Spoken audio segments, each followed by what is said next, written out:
नमस्ते दोस्तों।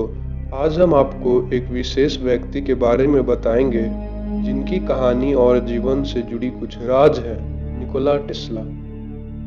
Nikola Tesla का जन्म हुआ था 10 जुलाई 1856 को सर्बिया के एक छोटे से गांव स्मिलिजन में। उनके जन्म के दिन कुछ ऐसी घटनाएं घटी जिसमें बिजली की एक चमक थी जो अक्सर हमारे जन्म के समय नहीं होती।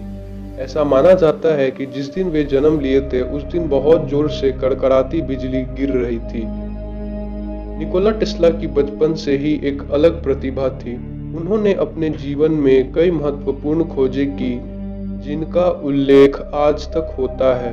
लेकिन क्या आप जानते हैं कि टेस्ला एक ब्रह्मचारी थे?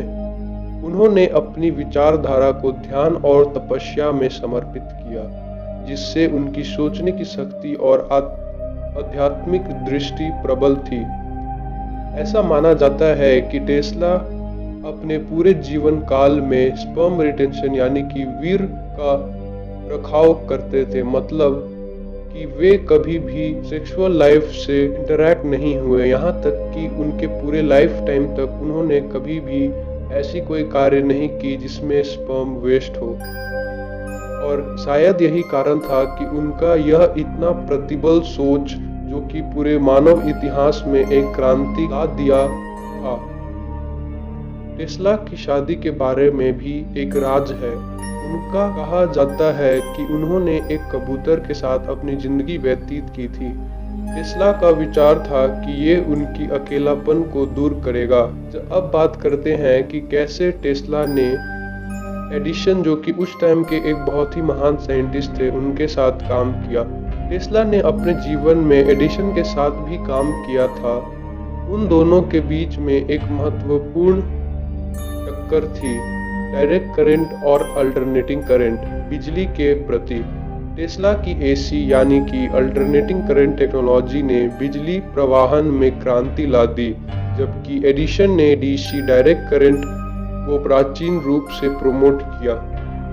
टेस्ला के जीवन में एक समय आया जब उनके पास धन की कमी थी।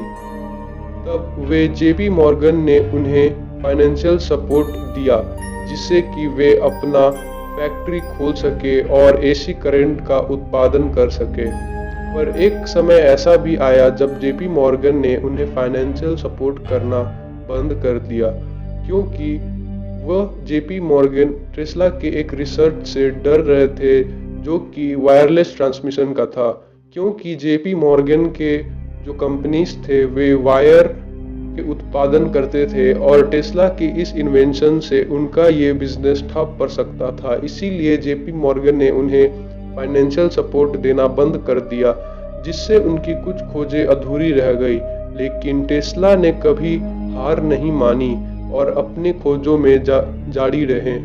टेस्ला की सबसे प्रसिद्ध खोज में से एक थी बिना तार बिजली भेजने का विचार। ये विचार हमारे जीवन में आज भी महत्वपूर्ण है और कभी कभी हमारी दुनिया को बदल देता है।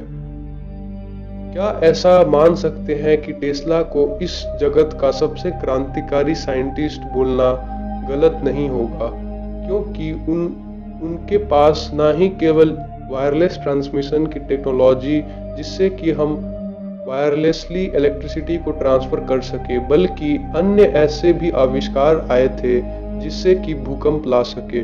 टेस्ला की एक आविष्कार में से एक है उनका फ्रीक्वेंसी मशीन। ऐसा माना जाता है कि उन्होंने एक ऐसी मशीन बना ली थी जिससे कि कोई भी वस्तु के वाइब्रेशंस या फिर फ्रीक्वेंसी को अगर उस फ्रीक्वेंसी से मैच किया जाए जिस पर वो औसतन आमतौर पर वाइब्रेट करता है, तो वे वस्तु को हम वाइब्रेट करवा सकते हैं और भूकंप ला सकते हैं। इसका एक कहानी भी है कि वे जो वाइब्रेटिंग मशीन और या फिर जो अर्थक्वेक मशीन था, जब टेस्ला उस मशीन को एक बार अपने साथ एक कंस्ट्रक्शन बिल्डिंग के पास ले गए थे, तब जब उन्होंने वे मशीन चालू किया तब वहां पे काम कर रहे वर्कर्स को एक झटका सा महसूस हुआ और उन्हें पता चला कि ये भूकंप आया है जो कि सिर्फ बिल्डिंग को हिला रहा है।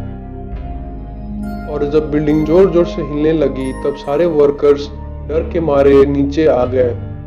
और जब उन्होंने देखा तो वहां पर ऐसा कोई घटना नहीं हुआ था जिससे कि ऐसा प्रतीत हो कि पूरी दुनिया में अर्थक्वेक आया है।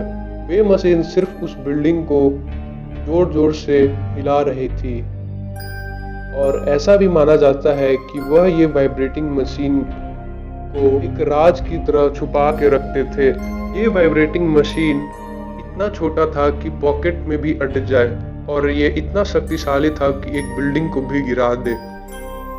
शायद ही कोई ऐसा साइंटिस्ट जन्मेगा जो कि टेस्ला की प्रतिभा और उनके ज्ञान को टक्कर दे सकेगा।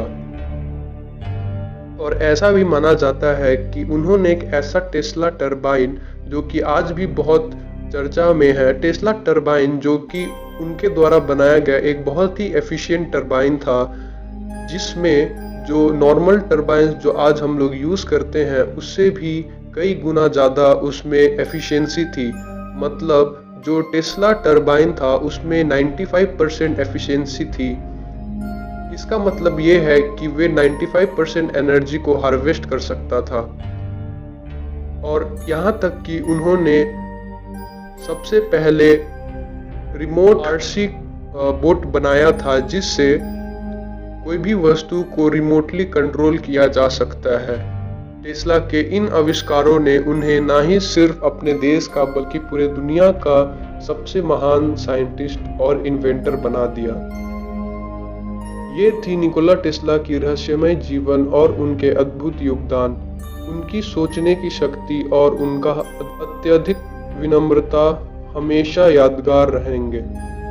हमारे अगले वीडियो में हम और ऐसी रहस्यमय व्यक्तियों के बारे में बताएंगे, तो हमारे साथ जुड़े रहिए।